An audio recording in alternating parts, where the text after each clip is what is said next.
Hello, YouTube. Luigi here. You better dig in. This is going to be a long one. Tales from a Country Architect, Episode 7. The Worst Job of My Career. That's what I'm calling this one. And this is a story that needs to be told. You will not believe this one. It's sort of like reading Macbeth. It's one series of cascading tragedies after another. I had a friend downstate. I'm going to be really careful not to mention anybody's names here. He was I don't know what term they used. You could say he was a priest, he was a pastor, he was a rector. He was a minister of a church downstate that had some real issues with its roof. Uh, and they wanted to just in general upgrade the church in general. The roof was flat. It had a dropped lay-in ceiling. They called it IBM because it looked like an office building. It leaked like crazy, and the building was a former Jehovah's Witness watchtower, so it had this crenellated parapet all the way around it, from which you expected to see snipers' nests and Ivanhoe with his bow and arrow or something up there. So after a series of inspections, we were going to take the roof off and put in a really nice scissor truss roof so they had a vaulted space so it looked like a house of God. I was very excited to do this job. And I did the drawings, prepared the specifications, and because it was sort of a commercial work as opposed to most of my work, which is residential, I got a commercial builder in my town who was anxious to bid it, and I found two excellent commercial builders downstate, excellent by reputation, who were anxious to put in a bid for this as well. So I got three commercial bidders. Now, part of my specification was that they had to put up a performance bond. The performance bond protects the owner in case, one of the builders, the builder who they engage gets taken to the cleaners by some wife in a divorce case or something, and he can't finish the job. So that's just part of it. So my friend the priest says that he's heard from his pope on high that they have a former priest nearby who also wants to put in a bid on this church. And I said, well, what does he do? And they said, well, he was a former bean counter, and he's had 3 jobs in the last 4 years, and he's now with a HVAC firm in Rhode Island. HVAC meaning heating, ventilating, and air conditioning in Rhode Island. So he's a tin knocker, but he's a former priest. He's one of them. He's an insider. And they want to give him a shot. And I said, well, can he be bonded? And they said no, but I said, well, that's no good. The bonding protects you, and I'm not going to drop that part of my specifications. And they said, well, the Pope, our Pope, I'm just going to call him that, says, give him a shot and we'll drop the bonding. I said, that's a really big mistake. He says, well, that's what he wants to do. He wants to help this guy out and give him a shot at this. I said, an HVAC contractor is not a general contractor. This is really a mistake. He said, just let him bid it. I said, okay. So I said, but I have to tell my other bidders my other legitimate bidders, that they're going up against some schmo. And from now on, I'm going to call him Schmo so I don't reveal his name. They're going to go up against some unbiddable schmo. He says, go ahead and tell him. So I told my guy in my town that they're going to let some guy bid it who can't be bonded. And he said, he says, I love you dearly, Luigi, but I can't bid against him. It's bonding that separates the men from the boys here, and I'm not going to go up against some unbondable guy with a pickup truck and a hammer. I just can't do it. And he says, I think you're crazy to let him bid. I said, I don't have any choice in this. It's coming down from on high from the Pope.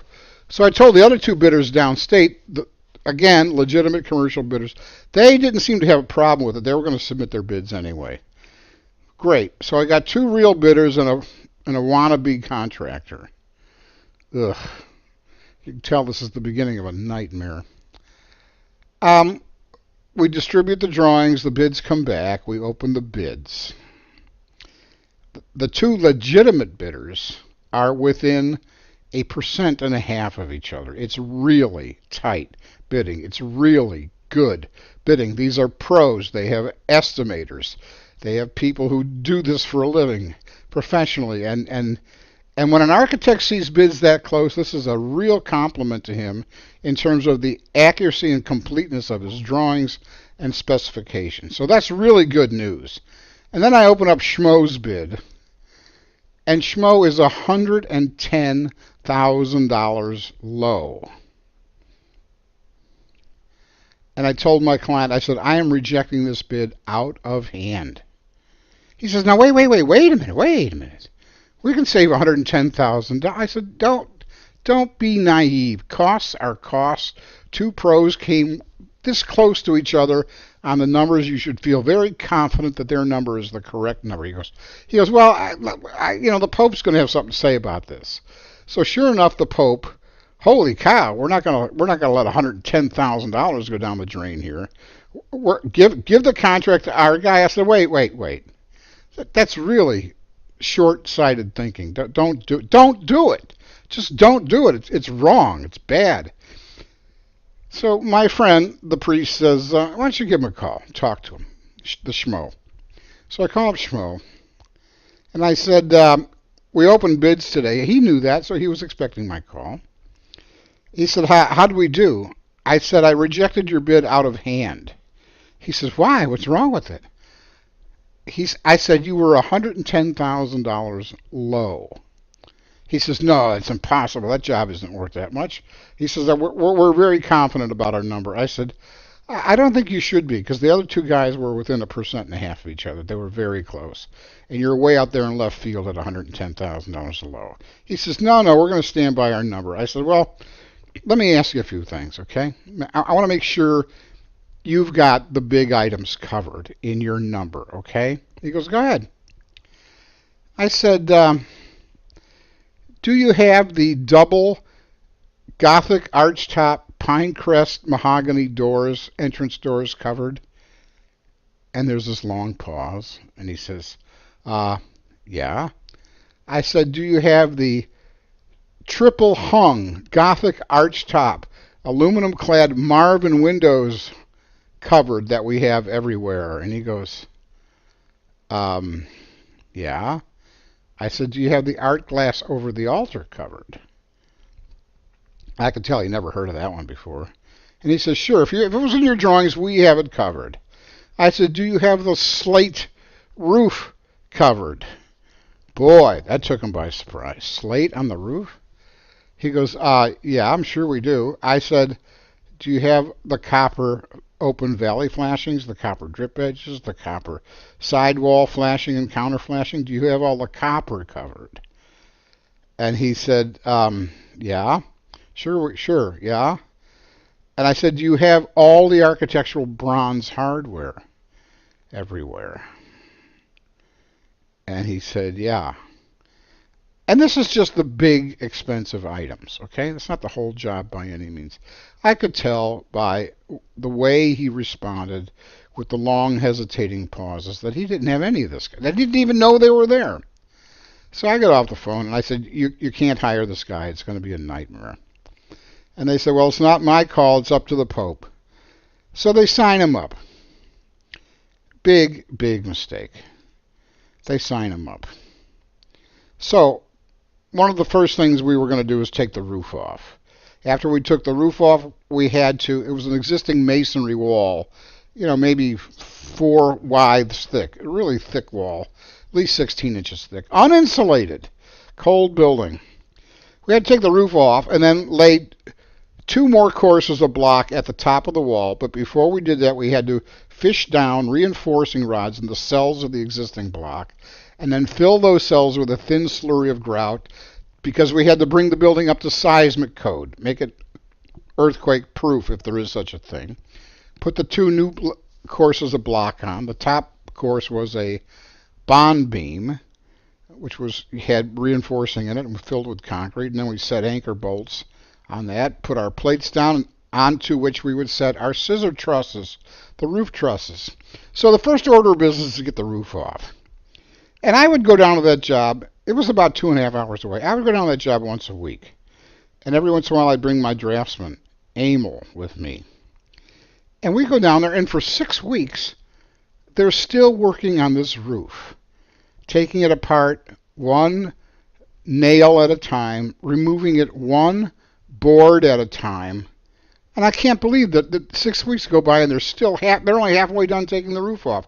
I call up my buddy, my local buddy, and I said, "Do you remember that church job?" He goes, "Yeah." I said, "What did you have in it to take the roof off?" And I said, and I don't mean money. I mean, how many days did you have figured to take that roof off? He said, 2 days. Big cranes, big dumpsters, a lot of chainsaws. Take it down in big pieces, 2 days. Wow, now here's a man. Chainsaws, cranes, dumpsters. 2 days. The other schmo has got Susie Homemaker toys for tools, and he's taking this apart one nail at a time. You see the difference? The clock is ticking, the job is languishing, nothing's happening. Now, part of the other work in this church was some work between the big thick masonry wall and the rectory, the pastor's office. We had to do some stuff there that involved punching a hole in this masonry wall.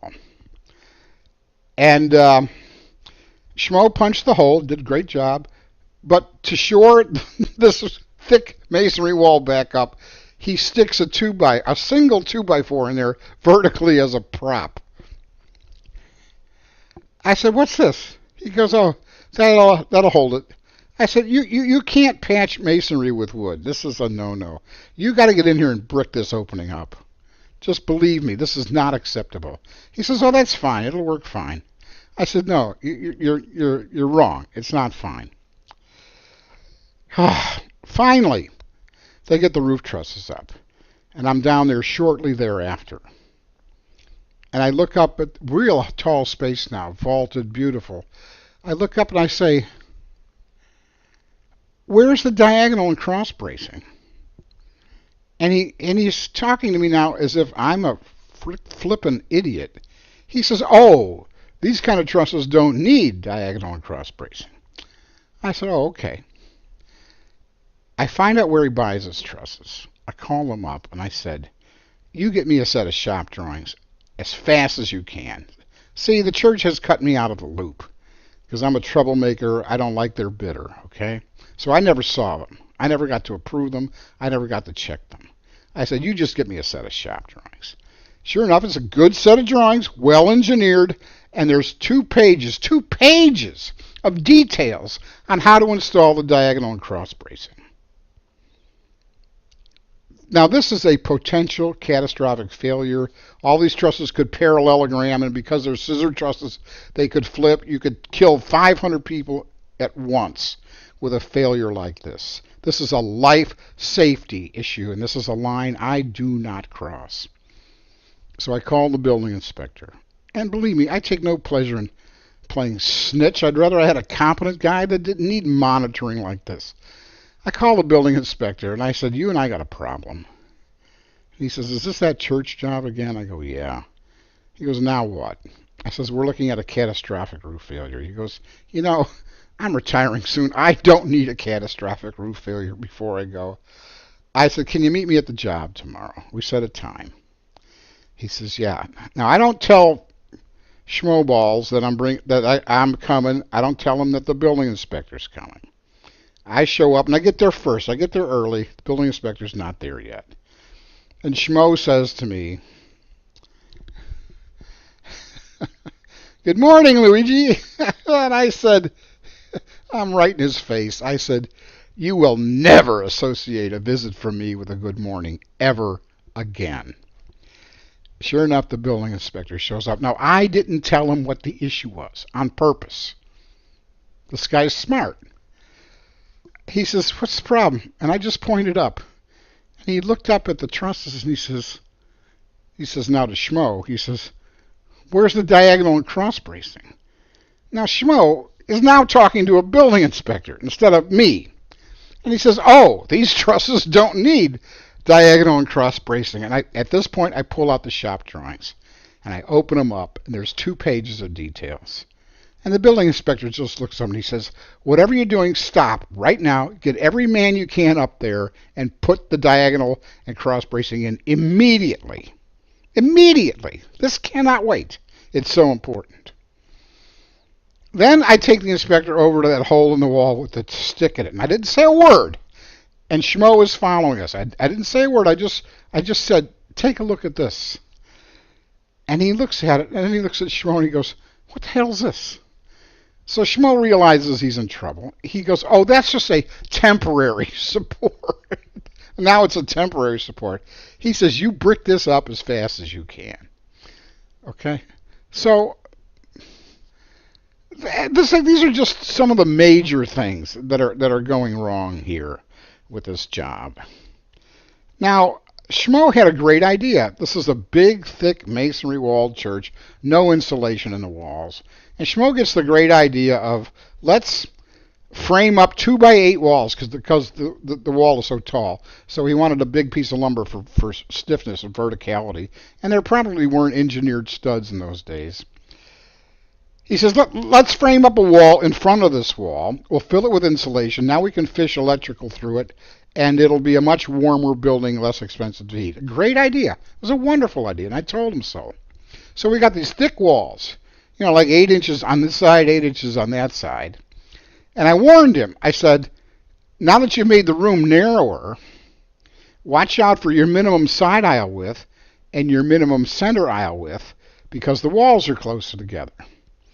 I said, I knew this from the code. I said the side aisles have to be minimum of 36 inches. The center aisle has to be a minimum of 5 feet. Now, this is another one of these life safety things. Should the building catch on fire and you got 500 people trying to evacuate down these stinky, narrow little aisles and they're tripping over each other and dying, that's not good. It's just not good. Well, I told him what to do, and he didn't do it. He reinstalled the pews the lengths that they were, did not cut them down. So suddenly we got really narrow side aisles and a center aisle that's so narrow you couldn't carry a casket up it, and the other side aisle is narrow. I saw this, and I'm tired of dealing with Schmo and just being ignored. So I called up the building inspector. I said, "Can you get over here?" And I had my code book with me. I was ready for this. He said, "What is it now?" And Schmo's there. I said, "Do you agree with my interpretation that these side aisles need to be a minimum of 36 inches wide and that the center aisle needs to be a minimum of 5 feet wide?" He goes, "Yes, of course. It's plain as day. It's just written there in black and white." I said, "Okay." Then he goes, "Why? What do you have?" And he pulls out his tape measure, and he measures the side aisles, and he measures the center aisle, and he looks at Schmo, and he says, "You got to rip up every one of these pews, cut them down, and reinstall them." And I just don't understand this mentality that they'd rather do it twice than do it right the first time. So that was Schmo. What I did not know was that Schmo was not sticking by his low number, his low bid number. He had a friend who was approving the payments. Actually, they were related by marriage down in Connecticut or Delaware or someplace. And he was putting in for extras that, quite frankly, he did not deserve because the items he was putting in extras for were covered in my drawings and specifications. See, they've totally cut me out of this. I have no authority here whatsoever. And all I tried to do was look out for the owner. And they're getting raped. They're getting hosed by this guy really bad. Well, in the end, as it turned out, they paid for a building half done. He never finished it before they finally got rid of him. For a building half done, they paid the full price of the other two contractors. It was the price, was exactly what they said it was going to be. So we're outside once with Schmo, and I said, "Where's all the copper flashing? The drip edges, the open valley flashings, the sidewall flashing, and the counter. Where is it? Where's all the copper?" He said, "Oh, galvanized is just as good." Find me someone who believes that. Galvanized is just as... Well, that was the straw that broke my back. So I went back to the office, and I had a set of drawings printed out. This is a big, thick set of drawings. And I, in red marker, starting at the first sheet, which was the index sheet, for God's sake. I circled everything that he did wrong, everything that he omitted, everything that he made a cheap lowball substitution for. The whole set was red, and I wrote a long, I bet it was 20-page cover letter, referring by number to all the red circles on the drawings. I said, the Pope needs to know what the hell's going on over here. And that was the first line of the letter. I said, you guys need to see what the hell's going on over here. You know, they always talk about protecting the widow's mite. Well, you might as well just throw the money down a sewer with this guy. It was horrible. So the Pope, like any Pope, he's surrounded by minions that protect him. The Pope never sees my great package, but the minions intercept it, and they realize, holy crap, something really crummy is going on in New Hampshire. They get over here. They do an audit of the guy who's approving all these extras. They get rid of him. They throw Schmo off the job. They go begging, hat in hand, to my former bidders, the good ones, to finish the job. Now, they've already paid for a finished job, and they got a half-baked job. So in the end, because they refused to listen to me, that's all it was. They refused to listen to me, and the only person I was trying to protect was them. In the end, they wound up paying twice. What a horrible story. What a horrible story. Now, because I was on a percentage fee for this job, and I usually am not, they based my fee on the low ball bid. So not only did I get screwed, but my structural engineer got screwed, and my electrical engineer got screwed. There you go. You know, I've had a career of largely, almost exclusively, wonderful clients and successful projects, but this was the pimple on the posterior of the earth, man, this job.